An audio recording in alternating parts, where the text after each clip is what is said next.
So my second one is the disappearance of Ethan Patz.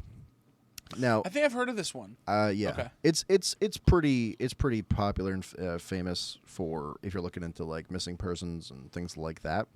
So it says for years it took to solve the case was 37 years, 10 months, and 24 days.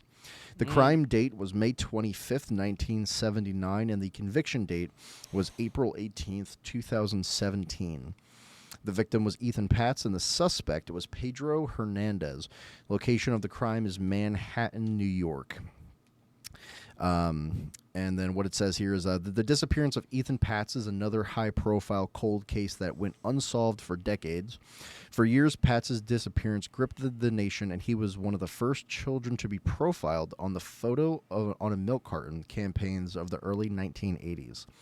In 1985, Jose Antonio Ramos, a convicted child sexual abuser who had been a friend of Ethan's former babysitters, was identified as the primary suspect.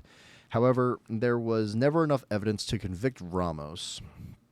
Patz's case eventually went cold, but was reopened in 2010. However, no new evidence surfaced until Pedro Hernandez confessed in 2012.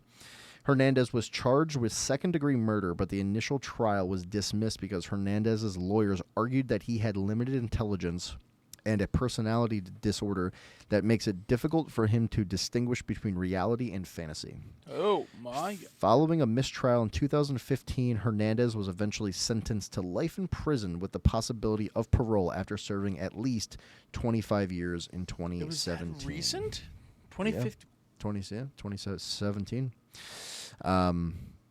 It's a fun, a fun fact for the case is Ethan Patz's disappearance helped launch the missing children movement, and in 1983, President Ronald Reagan designated May 25th, the anniversary of Ethan's disappearance, as National Missing Children's Day in the United States. So, wow, May 25th is National Missing Children's Day.